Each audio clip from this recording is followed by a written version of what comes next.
어제 CNN 대선 TV 토론에서 트럼프 전 대통령이 이전과 다른 진지한 모습으로 토론 분위기를 압도했다는 평가가 나오고 있습니다. 새로운 단장을 마친 뉴욕 코리아 센터가 공식 개원했습니다. 뉴욕시경 최초의 한인 경무관이 탄생했습니다. 경찰을 사칭한 남성이 지하철역 승객을 후추 스프레이로 공격하는 사건이 발생했습니다. 아름다운 제품에서부터 아름다운 사회를 만들기까지 키스는 뉴욕에서 시작하여 현재는 전 세계 12,000명의 직원들과 함께 끊임없이 도전하는 기업입니다. 사람을 생각하고 존중하는 기업. 키스는 한인들이 사회의 주인공이 될 수 있도록 든든한 버팀목이 되겠습니다. 글로벌 뷰티 기업 키스. 시청자 여러분 안녕하십니까? 6월 28일 금요일 TKC 뉴스데스크 첫 소식입니다. 어젯밤 첫 대선 TV 토론에서 바이든 대통령은 활력이 없고 말을 더듬는 등 고령 논란에 다시 불을 지핀 반면 트럼프 전 대통령은 이전과 달리 냉정한 토론으로 유권자에게 다가갔다는 평가를 받고 있습니다. 애틀랜타의 CNN 스튜디오에서 열린 어제 토론회에서는 두 후보가 토론 시작 때와 끝났을 때 악수조차 하지 않았으며 중간 휴식 때도 단 한마디도 나누지 않는 등 적대적인 긴장감 속에 난타전이 이어졌습니다. 특히 두 후보가 패배자 호고, 이 사람, 최악의 대통령 등 원색적인 언어를 동원해 90분 내내 상대를 비판하고 헐뜯는 네거티브 발언이 이어졌습니다.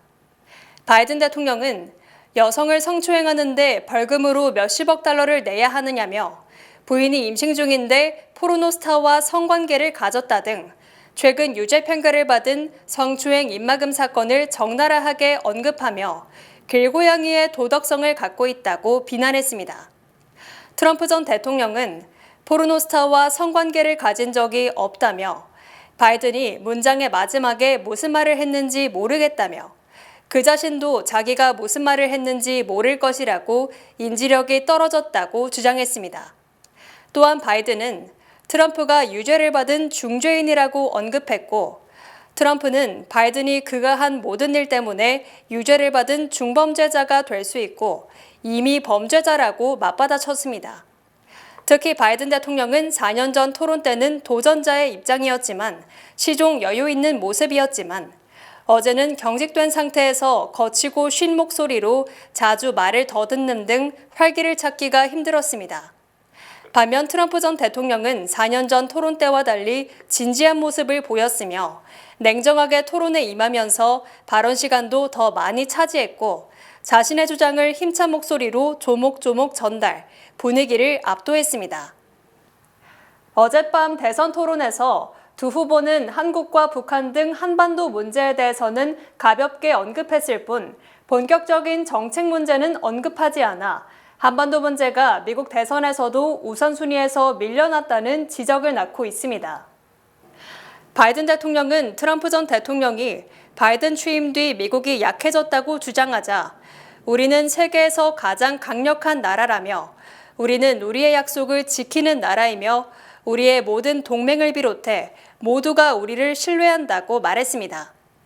바이든은 트럼프가 연애 편지를 쓴 김정은부터 푸틴까지 트럼프가 애지중지하는 사람들은 감히 우리에게 나쁜 짓을 하려고 하지 못한다고 강조했습니다. 이에 대해 트럼프 전 대통령은 바이든 대통령의 정책 때문에 미국이 쇠락하고 있으며 우리는 3차 세계대전에 가까워졌고 바이든이 우리를 전쟁으로 내몰고 있다고 맞받아쳤습니다. 트럼프는 중국의 시진핑, 북한의 김정은, 러시아의 푸틴 등 이들 모두 바이든을 존경하지 않고 무서워하지 않는다며 바이든은 우리를 3차 대전으로 내몰 것이라고 다시 한번 목소리를 높였습니다. 어제 토론에서 두 후보는 김정은의 이름을 언급했지만 최근 북한의 거듭된 도발 등 한반도의 긴장 고조 문제에 대해서는 일체 언급하지 않아 한반도의 문제가 미국인의 시야에서 사라지고 있다는 민주당 박미단의 주장을 실감케 했습니다. 어제 첫 TV 토론에 대해 미국 언론들이 팩트체크를 실시한 결과 트럼프는 30번, 바이든은 9번 사실과 다른 주장을 했다는 지적이 제기됐습니다. 미국 언론은 트럼프 전 대통령의 발언은 과장되거나 거짓인 경우가 많았으며 바이든 대통령 역시 트럼프 전 대통령보다는 작지만 오해의 소지가 있거나 사실과 다른 주장을 했다고 보도했습니다.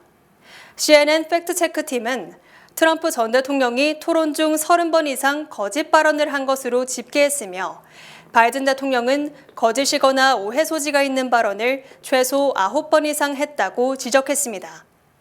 바이든 대통령은 흑인의 실업률이 오랜 기간에 걸쳐 가장 낮은 수준이라고 주장했지만 이는 사실이 아니며 상대적으로 조금 낮은 것으로 드러났습니다. 트럼프 전 대통령도 바이든 재임 기간 중 창출된 일자리는 팬데믹 이후에 회복된 일자리일 뿐이라고 주장했지만 실제로는 일자리 순 증가분이 620만 개에 달해 트럼프의 발언은 일부 거짓으로 밝혀졌습니다. 또 트럼프 전 대통령이 바이든이 세금을 4배로 올리기를 원한다고 주장했지만 바이든은 고소득층과 기업에 대한 증세를 제안했으므로 이 주장도 사실이 아니라는 지적을 받고 있습니다. 바이든 대통령도 인슐린의 주사 가격을 $15로 낮췄고 내년부터 노인은 약값을 $200 이상 지불할 필요가 없다고 주장했지만 CNN은 사실과 다른 발언이라고 보도했습니다. 또 트럼프 전 대통령이 나의 재임 기간 동안 국경이 가장 안전했다고 주장했지만 MBC 방송은 거짓이라고 지적했고 바이든이 범죄자 수백만 명의 미국 입국을 허용했다는 발언 역시 증거가 없는 것으로 드러났습니다. 어제 첫 TV 토론에서 바이든 대통령이 부진한 모습을 보이자 민주당 내부에서 기다렸다는 듯 후보 교체론이 고개를 들고 있습니다. 바이든 대통령은 어제 경직되고 불안한 표정, 더듬거리거나 자신 없는 목소리 등으로 토론에 임함으로써 81세 고령 및 인지능력 리스크를 여지없이 노출시켰습니다. 특히 최근 여론조사에서 계속 밀리는 상황에서 역전 안타가 기대되던 첫 TV 토론에서 사실상 더 큰 리스크가 드러남에 따라 민주당 내부는 패닉에 빠졌으며 대선 후보를 교체해야 한다는 목소리가 커지고 있습니다. 뉴욕타임즈는 토론이 시작된 지 불과 몇 분도 안 돼서 바이든이 기량을 제대로 발휘하지 못하고 있다는 점이 명백해지자 바이든 측근들은 서로 전화나 문자를 주고받으며 큰 우려를 표명했다고 전했습니다. 민주당 일부는 절망에 빠져 소셜미디어에 글을 올리며 충격을 표명했고 일부는 젊은 사람에게 대통령 후보직을 양보하라고 하기에는 너무 늦은 것인지 여부를 의논하기도 했습니다. 바이든 대통령을 지지해온 민주당 인사는 뉴욕타임즈와의 인터뷰에서 바이든은 점점 거세지는 사퇴 요구에 직면하게 될 것이며 민주당의 바이든 대통령에 대한 사랑의 우물은 말라버렸다고 보도했습니다. 이 인사는 정당은 정권 쟁취를 위해 존재한다며 트럼프와 함께 무대에 오른 사람은 이길 수 없다며 트럼프에 대한 공포가 바이든에 대한 사퇴 요구에 힘을 실어줄 것이라고 설명했습니다. 또 익명을 요구한 한 민주당 하원 의원은 이번 토론이 바이든에게는 재앙이라고 말하고 동료 의원들과 새로운 대선 후보의 필요성을 논의 중이라고 말했습니다. 세계적인 도시 뉴욕에서 북미 한류의 전진기지 역할을 할 뉴욕 코리아 센터가 정식으로 문을 열었습니다. 맨해튼 코리아타운 인근 32가에 자리 잡은 뉴욕 코리아 센터의 개원식이 27일 열렸습니다. 이날 유인촌 문화체육관광부 장관을 비롯해 링컨센터 조다나리 공연 프로그래밍 부예술감독, 존배 조각가, 린다조 의상 디자이너 등 현지 주요 문화예술기관 인사 150여 명이 개원식에 참석해 뉴욕 코리아 센터의 개원을 축하했습니다. 테이프 커팅을 한 유 장관은 한국이 가진 전통 문화나 지금 현대에 이루어진 한국인의 역사와 문화가 센터를 통해 전 세계인들에게 전달되도록 만들어져 가기를 바란다고 말했습니다. 한국의 이제 많은 문화가 소개되기도 하고 사람들과 이제 많이 만나겠지만 오히려 뉴욕에 있는 많은 예술가들과도 같이 협업이 돼서 또 다른 새로운 문화가 만들어지는 그런 코리아 센터가 됐으면 좋겠어요. 또한 유 장관은 뉴욕과 뉴저지 일원의 한인들도 코리아 센터를 적극적으로 방문하고 홍보해서 더 많은 사람들에게 한국 문화를 알리는 데 앞장서 줄 것을 부탁했습니다. 동포들도 아마 이제 관심을 갖고 많이 찾아주시겠죠. 그래서 스스로 우리 동포들이 자부심을 느낄 수 있는 그런 코리아 센터가 되도록 그렇게 만들어야겠죠. 이날 개원기념 공연으로는 국립국악원이 집안의 애군을 걷어내는 문굿과 축원 비나리를 선보였습니다.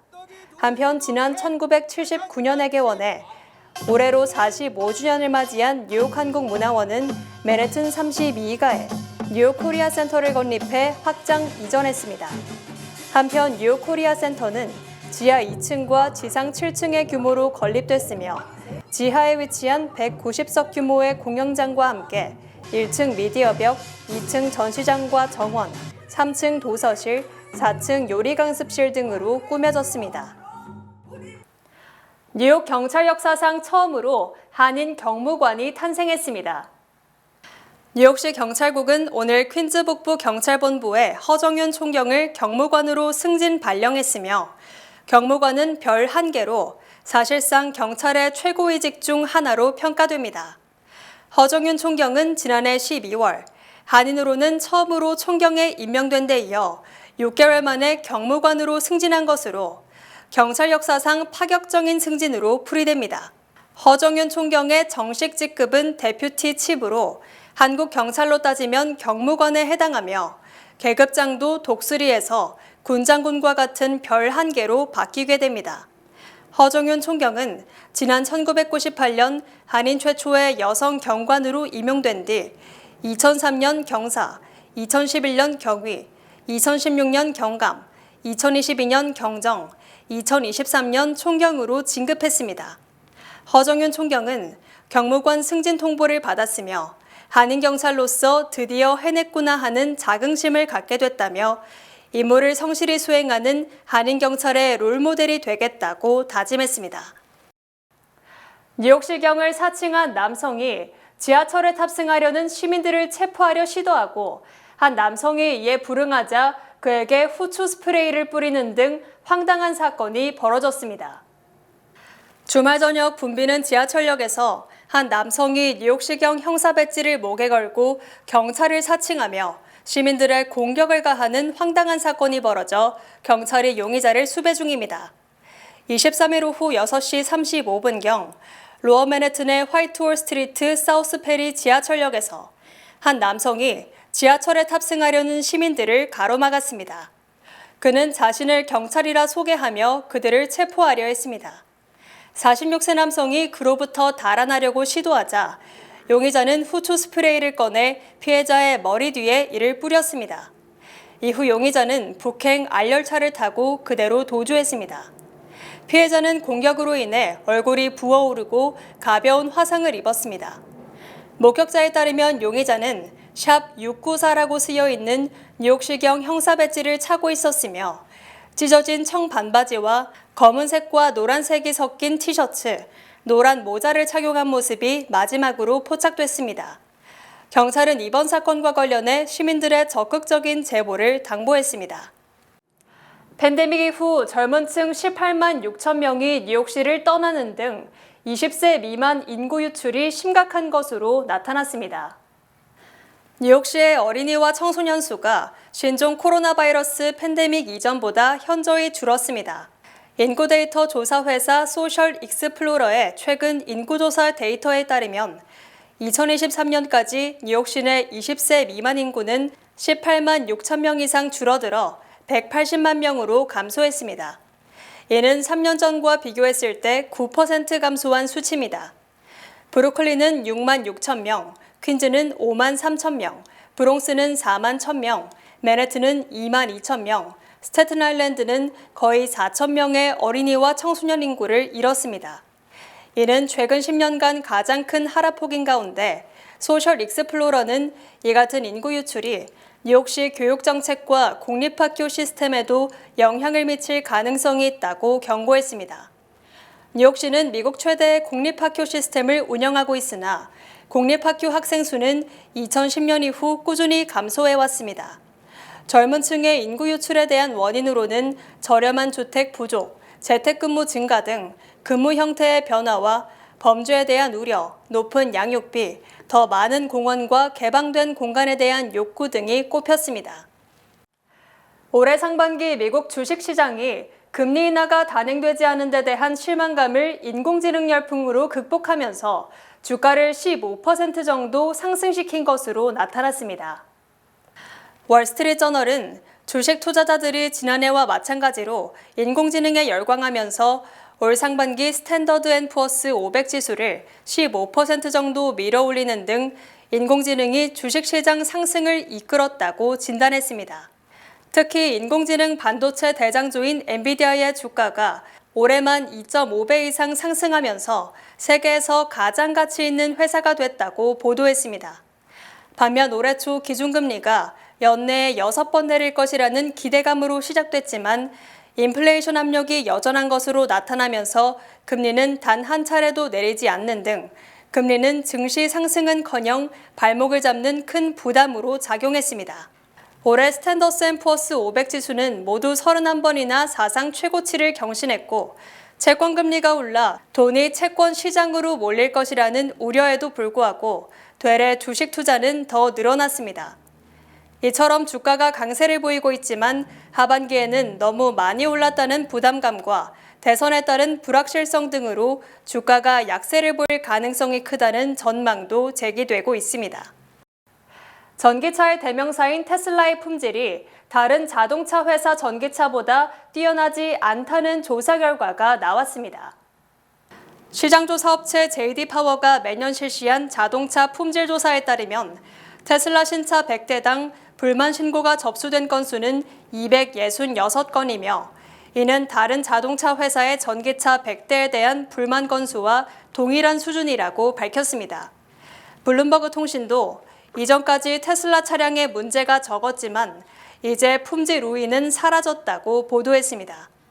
지난해 테슬라 100대당 문제 건수는 257건으로 다른 자동차 업체 100대당 265건보다 조금 나은 수준이었지만 현재는 이 조금의 우위조차 없다는 것이 시장의 분석입니다. JD파워는 테슬라의 방향지시 장치나 와이퍼 등과 관련한 문제가 많이 발생했고 내연기관 차량보다 심각한 고장도 많았다고 강조했습니다. 특히 첨단 기술이 많이 들어간 전기차 소유자들은 수리를 위해 딜러를 찾는 비율이 내연기관 차량 소유주보다 3배나 높다고 주장했습니다. 실제 내연기관 차량은 100대당 문제 건수가 180건으로 전기차 266건보다 86건, 3분의 1 정도 적었습니다. 또한 테슬라는 애플 카플레이, 안드로이드 오토 등 스마트폰과의 무선 통합 기능에서도 자주 장애가 발생하는 것으로 드러났습니다. 메이시스 백화점의 제48회 독립기념일 불꽃놀이가 오는 7월 4일 허드슨강에서 열립니다. 메이시스 백화점의 독립기념일 불꽃놀이가 2013년 이후 처음으로 올해 허드슨강으로 돌아옵니다. 이번 불꽃놀이는 오는 4일 오후 9시 25분 맨해튼 웨스트 14번가와 웨스트 34번가 사이 강변, 그리고 뉴저지에서 관람이 가능합니다. 여름의 최고 히트곡이라는 주제로 열리는 이번 행사에서 그래미 어워드 수상자 제이슨 하울랜드가 제작한 25분 길이의 음악에 맞춰 약 6만여 개의 포탄이 30가지 이상의 색상과 모양으로 하늘을 수놓을 예정입니다. 불꽃놀이 전에는 테너 아델, 루이스 폰시, 더워 앤 트리티, 레이니 윌슨 등의 공연도 펼쳐질 예정입니다. 메이시스의 불꽃놀이 행사는 누구나 관람할 수 있는 무료 행사로 워싱턴가의 크리스토퍼가 웨스트 11번가, 웨스트 12번가, 그리고 11에비뉴의 웨스트 29번가, 웨스트 40번가에서 입장할 수 있습니다. 잔디의자와 담요, 가방, 컨테이너, 기타 큰 가방은 안전상 반입이 불가합니다. 불꽃놀이는 MBC 방송에서도 생중계됩니다. 본 프로그램은 뱅크 오브 호프 프로모 플러스 CD와 함께합니다. 똑똑하게 모을수록 착착 쌓이는 저축. 희망과 함께라면 가능합니다. 지금 이자율을 고정하세요. 자세한 내용은 가까운 지점에 문의하세요. 주요 단신 전해드립니다. 한인들이 많이 거주하는 서포 카운티와 라클랜드 카운티의 수돗물에서 기준치 이상의 발암 물질이 검출됐다고 연방환경보호국이 밝혔습니다. 뉴욕시 교통국이 올가을부터 2025년 하반기까지 뉴욕시 내 250여 거리의 차량 운행 속도를 시속 20마일로 일부 사고 다발 거리에서는 시속 10마일까지 낮출 계획이라고 밝혔습니다. 네이버 웹툰의 모기업 웹툰 엔터테인먼트가 어제 주당 21달러에 나스닥에 상장된 뒤 10% 정도 급등, 기업 가치가 약 29억 달러, 한화 4조 원으로 뛰어올랐습니다. 어제 대선 후보 TV 토론 직전 트럼프 측이 바이든 대통령이 약물 검사를 받아야 한다고 주장한 데 대해 바이든 진영은 대답할 가치조차 없다고 일축하는 해프닝이 벌어졌습니다. 한국인의 평균 지능지수 IQ가 110.8로 세계 5위에 올랐으며 일본이 112.30으로 1위, 헝가리가 111.28로 2위를 차지했습니다. 영국 시사주간지 이코노미스트의 세계에서 가장 살기 좋은 도시 조사에 따르면 오스트리아 빈이 3년 연속 1위를 차지했고 덴마크의 코펜하겐이 2위에 올랐으며 서울과 부산은 아시아권 5위와 6위를 기록했습니다. 관광정보 제공업체 트래블 어드바이저의 조사 결과 엠파이어 스테이트 빌딩이 세계 최고의 관광지로 선정됐으며 2위는 프랑스의 에펠탑, 3위는 네덜란드의 안네 프랭크 하우스로 조사됐습니다. 미국의 최대 약국 체인인 월그린스가 8,600개 매장 중 약 25%를 폐쇄하기로 했으며 지난 2021년 매입한 의료기관 빌리지 MD의 지분도 대거 매각할 것으로 알려졌습니다. 날씨 전해드립니다. 토요일인 내일은 대체로 흐리고 때때로 소나기가 내리겠습니다. 낮 최고 기온은 79도, 최저 기온은 72도입니다. 해 뜨는 시간은 5시 27분, 해 지는 시간은 8시 31분입니다. 이상으로 주간 날씨와 세계 날씨 전해드립니다.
이상으로 6월 28일 금요일 TKC 뉴스데스크 여기서 마치겠습니다.